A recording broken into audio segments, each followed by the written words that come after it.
We're all said and done. It'll be 19. You're probably there right. Won't be a Fair seat enough. in the house. You're probably right, Skip. So they're really going to have a home court advantage. Yes. And considering how well they played and how electric that crowd is going to be, I thought at worst case scenario maybe it'd be pick'em game or maybe the Mavericks by a point.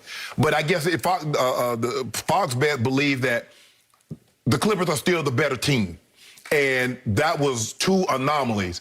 And they believe the Mavs, because if you remember, Skip, even after they lost what, 1-2? They were still favored to beat the Nuggets. And I'm like, well, hold on. 6 points, I think it was like 5 points, 4 points, 6 points. Even in Game 7, they were the overwhelming favorites because I believe the books say they're still the better team, and the better team's going to win. But with Luka doing what I don't know if the book has been watching what Luka's done to the Clippers in his games, in his 8 games of playing, Skip. I mean, 39-7-7, 31-10-11. He's 32-10-9 in his 8 games against them. He's shooting 50% from the floor, 38% from the three-point line. So I am surprised that Fox Bet decided to make the Clippers a 2-point favorite over the Mavericks. But the Clippers will come out ready to play. Ty Lue tell them we got to get the crowd out of it early. Because, you know, they're going to be buzzing. They're going to be electric. Ain't going to be no more cardboard cutouts, Skip. Ain't no showing Dirk Nowitzki's face and all the Maverick great players' faces. Nope. Those are going to be actual live fans yelling and screaming. So I thought you'd be outraged over this, more outraged than surprised. I'm surprised. And all I got to say is, Lord, have mercy on the Clippers. You know what Rick Carlisle's going to do with this? Yep. He's going to tell his team tomorrow night before the game, you went into their building and you kicked their "We Want Dallas" tails up and down their court. And now they've come into your house and they're still favored over you by 2 points. Right. And they will be re-inspired to shoot 50% from 3 and to shoot my team right in its heart, right in its stomach, right in its psyche. You go play that disrespect card. They still don't respect you. But I get this. I've been getting it all year. I got it last year. This team is loaded. It just doesn't play loaded. This team last year in the bubble against the Denver Nuggets, every game was favored by more than your Lakers were favored in their series with the Nuggets, which came later, obviously. Right. So remember what happened in the bubble against the Nuggets. And again, this was with Jamal Murray and Yoke, right? Yep. And so the Clippers had won 3 games by 23, 6, and 11 points.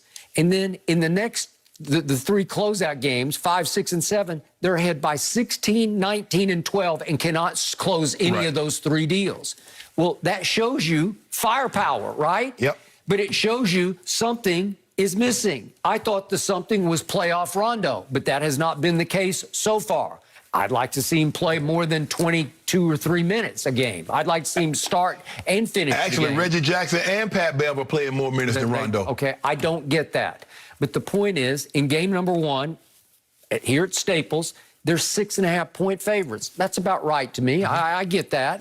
Game 2, they were 6-point favorites. Now at Dallas, they're 2-point favorites. I get it because they're that good. They're that deep. They're that talented. Right. You know it. You picked them to win the first 2 games. I did. And yet, Luka, as Chris Broussard often says, he just was the best player on the floor. I'm not afraid of Luka as much as all those numbers. He's going to get those. That's what he does. He has the ball in his hands a lot. He's going to get those numbers. He's going to fill that stat sheet. But if you let the rest of them all make 6 out of 8 threes like Tim Hardaway did in game number 2, you're going to lose because they were 35 of 70 from 3. They were the 18th in three-point shooting, and they made 35 of 70? Well, so let me ask you a question. So do you let him just go one-on-one, get 40, 50 points? That's what I would do, but you have to play defense on the rest of the guys. Because remember, skipping Portland, that's what they did to Joe. They let him get him, they could go one-on-one. He had 1 assist. I got it. That's the only way to fly because he's too good a passer and he's too tall of a passer.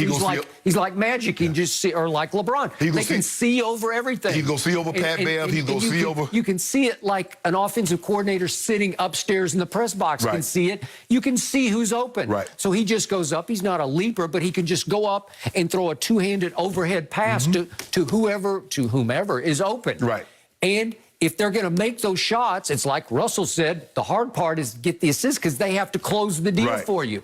Well, if Hardaway's going to make 6 out of 8 and Kleber's going to make 2 out of 2 and Porzingis at 7 feet 3 inches tall is going to make 3 out of 4, you're going to lose, and you're going to lose badly. Yes. Okay? Because nobody's guarding the other guys. I don't know why, but I told you, I watched them close. I watched every dribble of every game. And over the last 6 weeks of the season, they played pretty good defense. They were ranked second in defensive efficiency over the last 6 weeks. Right. Well, what happened in games 1 and 2? Well, if they did, I don't believe they tanked. But if in the back of their minds they wanted Dallas because they thought they were easier, are they just sleepwalking? Do they think our talent will just will out? We'll just overwhelm them with our talent? Sometimes you think that, oh, man, we better than them. They ain't got nobody but Luka. And then all of a sudden you realize you're in a fight because the longer you go in a Skip, it's just like anything. The longer you leave somebody the line says we're 6-point favorite. Now all of a sudden we get down to the fourth quarter, Skip, and we 10 points down. Now what? Now we got to go in panic mode to try to catch up. Skip, you got to get some production from Luke Kennard. You said he was going to be big. They paid him $16 million. You need to get more than what you got out of Marcus Morris Sr. in the first 2 games. I mean, Luke Kennard, he didn't even play in the game. That's my point. Hey, I got it. He got 2 DMPs. Yeah, and remember, he's a 40% three-point shooter. Yeah. Well, they led the league in three-point shooting, and he helped. But here's the thing, Skip. They can't play him because they're already struggling defensively. Okay. He's not a defensive guy. No, he's not. And you look at they've made 33 Skip, in which they've been open to wide open. Open is Dallas has yes. 6 feet and below, wide open is 6 feet and beyond. Okay. So 30 of those are the 35. That's embarrassing. That just means you're not committed at all to playing on the other end of the floor. So they're making 3-pointers that's farther than the defender is farther apart than you and I. And what do you think Kawhi Leonard is thinking? He scored 41 points, and they lost badly again. But Skip, that's what should be concerning. You got 41 from Kawhi. You got 28 from Paul George. You got 69. That's what you hope for. You think, man, if we can get somewhere between 50 and 60 from our superstars, you got damn near 70, and you still lost. Yeah, because Tim Hardaway paid 6, and they were all at just the right time. Yes. Every time there was a surge from the Clippers, he just said, no, sorry. And he was making deep threes, yes. And he was shooting with such conviction, and they weren't rattling around. Right. They were dead swishing. That one, Skip, that I think you guys had cut it to 4, and Luka hit Finney Smith in the middle, and he kicked it hard right out. That was the dagger. That was the heartbreaker. Hey, are they so then Ty Lue tries to play the psychological game and say, well, can you go home and shoot like that? Well, usually you're saying that, can you go on the road and shoot like that? Well, you would think they could go home and shoot like that. But the question, but he's playing the last card he can play in the deck. But he's desperate. Ty Lue also got to ask himself, can Kawhi have how many more 41-point games? Because we've never seen him play like this in the playoffs. So how many of these type games, Skip, can he have where he's this efficient with those kind of numbers? Paul George played well. Now, he didn't shoot the 3-ball well, but other than that, he played well. Rebounded the ball, assisted the ball, had a couple of steals. You got 69 points and a bunch of rebounds and assists from your guys, and you lost, Ty Lue. So you got to ask yourself, man, can my 2 superstars play that well again? Because you really get no other contribution, so you got to hope they play that well. I told you game 2 was do or die, and I'm going to stand by that. And they died. And I told you they're going to show you who they were in game 2, and I think they showed you they're just not that team. Skip, this is game 7 for them. Because I'm not so sure, Skip, if they're not mentally tough enough in the clutch situations to win games, do you believe they can win 4 straight if they fall down 0-3? No. I don't either. Again, I don't think they can win 3 out of what they got to win 4. 4 out of 5. 5. Yeah, I don't think they can do that. That's a lot. From what you've seen from Luka and company, yes. Can you beat them 4 out of 5 times? And what I haven't seen from the Clippers, which is consistency.